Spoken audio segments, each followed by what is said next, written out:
Seventh grade. Recently, a lot of you have been making snarky comments about my somewhat pale appearance in these videos because it's been really hot outside lately. So I've been wearing the shorts and the tank top, and you guys have been saying that I need a tan. First off, rude.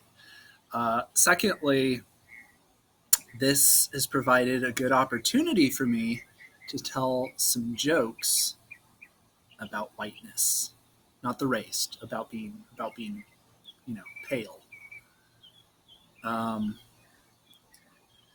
So I went to the store today, and when I was checking out with my groceries, the cashier was like looking at me, and then she goes, "Are you always this pale?" And then I said, "Only on Caucasian." Yes. You guys know I have two brothers, right? Well, one of them's albino, and he's basically my doppelganger. He's he's an interesting guy, and people like to compare the two of us all the time, but he pales in comparison. Nice. All right, so that's what happens. You make fun of my appearance, you get jokes that are related to that. So there we go. We need to continue chapter 2 of 2 Peter. In the last video, I left off comparing 2 Peter verses 4 through 10 to the letter of St. Jude, verses 5 to 10. And I normally don't summarize in these videos because you can go back, but it's really important that in order to move on to the next part of 2 Peter, you understand what this comparison is all about. And we're going to read the letter of St. Jude. It's very short. It's probably I think it's probably my favorite of all the Catholic letters, is the letter of St. Jude. I really like that one. So I look forward to getting to that. But anyways, St. Peter reads the letter of St. Jude, and he really likes verses 5 to 10, and we can tell that he really likes it because verses 4 to 10 in 2 Peter chapter 2 are basically the same thing. There's only a couple differences. All right, so in both 2 Peter chapter 2 and Jude, what are they doing? They're criticizing the false teachers, and they do it in the same way. They give 3 examples of divine punishment. So first off, they both talk about the punishment of the fallen angels.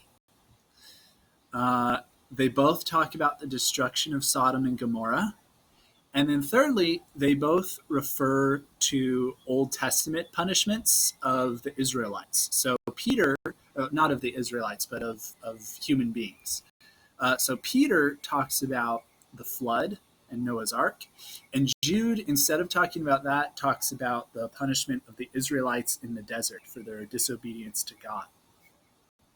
All right, so when we do the side-by-side comparison, we can see these two things, right? They're criticizing the false teachers, and they each refer to these 3 things. You can refer to the last video to see what these verses actually say. Now, one thing that Peter leaves out is kind of interesting, and when we get to the letter of St. Jude, we'll know more about it. But St. Jude talks about, in verse 9, he says, when Michael the archangel, disputing with the devil, contended about the body of Moses, he durst not bring against him the judgment of railing speech. Right? So what is Peter talking about there? Well, they're talking about something from an ancient book called the Book of Enoch. Now, the Book of Enoch is not part of the Bible, right? The Book of Enoch was a Jewish Christian myth that said, it basically tells a story similar to what you'll find in a lot of the Old Testament. But in the Book of Enoch, there's a character, Saint Michael, the archangel, who has a dispute with the devil, with Satan, over what to do with the body of Moses. So Moses dies and he's not able to enter the promised land. And in this book of Enoch, St. Michael and Satan are disputing what to do with the body. And Jude points out that even though they had this argument, Michael does not curse or does not blaspheme against the devil. I'm not really sure what the right word is. But basically, Michael treats Satan with a certain level of respect because even though he's the devil and he's the closest to the embodiment of pure evil that you could possibly have, he's still an angel created in the image and likeness of God, just like human beings are. And because he's an angel, because he's pure spirit, he commands a certain amount of supernatural dignity, right? Now, even though Satan is obviously an evil figure, the point of the story in the book of Enoch is that we are not supposed to blaspheme against the angels, right? Now, Peter leaves this part out, and when we get to the letter of St. Jude, we'll learn more about what that means, right? Okay, now let's go through each of these three references that St. Peter makes. So the main sin that the false teachers commit during the time of St. Peter and St. Jude is the sin of lust. Right? Now, incidentally, the sin of lust and all sexual sins in general, they stem from the sin of lust. This is the sin that is committed by the residents of the cities of Sodom and Gomorrah in the Old Testament. Right? So Peter is saying that these false teachers are similar to the residents of Sodom and Gomorrah because they both are filled with lust. Right? So he's saying just like these cities, these false teachers are going to be destroyed. The cities of Sodom and Gomorrah were destroyed by God's wrath with fire and brimstone. So Peter is suggesting that these false teachers are going to be destroyed and damned to hell for their sin of lust. Right? So it's a very, very strong condemnation of these teachers. He says, and especially them who walk after the flesh in lust of uncleanness and despise government, audacious, self-willed, they fear not to bring in sex, blaspheming. So what is he saying there? Well, he's saying that their sin of lust is actually what is causing them, what is powering their false teachings. It's like the battery that's powering their mouths to spew all this garbage, right? He's saying lust is distorting their mind and is causing them to reject authority, government authority, but also church authority. Right? So it's their lust that is causing them to commit other sins, sins with their mouth, like blasphemy, but also their false teachings. Right? They are not afraid to revile the glorious ones, whereas angels, the greater in might and power, do not pronounce a reviling judgment on them before the Lord. But these, like irrational animals, will be destroyed. Right? So more about this lust, right? And remember, these false teachers, they think they are beyond lust. Like they think that the sins of lust that they commit, the sexual sins that they commit, aren't really sins because their knowledge has kind of purified them, right? So they're like, oh yeah, it's okay if we do those things. We're not tainted by those sexual actions that we take. Right? We are preserved from them because our knowledge, our minds are so pure. Like we can't be corrupted by these like sexual sins, right? And Peter is saying, nope, it's the exact opposite, right? The lust is actually causing you to behave like animals, right? So your mind isn't purified. You have the mind of like a filthy animal. That's what he's saying. In addition to lust and greed, which I talked about in an earlier video, these false teachers are also committing the sin of blasphemy, and this ties back into the book of Enoch and the story of Michael and Satan. Right? So blasphemy in this case is not speaking ill against God.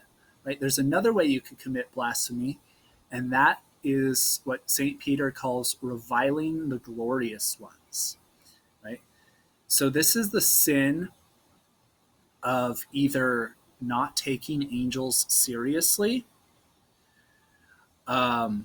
or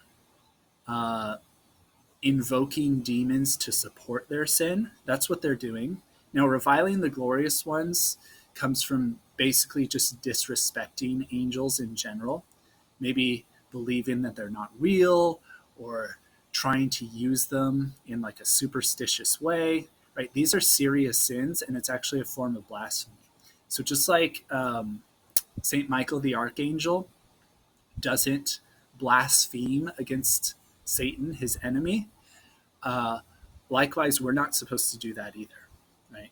We're not supposed to blaspheme or revile any angel, including a fallen angel, right? And these false teachers are doing that. So these false teachers are reviling the glorious ones, whereas the angels, though greater in might and power, but these, like irrational animals, will be destroyed. So because angels are in the hierarchy of creation significantly higher than human beings are, because they're pure spirit, and compared to human beings, they're extremely powerful, right? They don't die, obviously, they're immortal. We are not supposed to revile them, right? So yeah, either these false teachers are invoking demons to support their sin, kind of like in an occult magic way, or they're not taking angels seriously. Maybe they're making fun of angels. Maybe they're trying to use angels to get what they want. These are serious sins that Christians are supposed to avoid.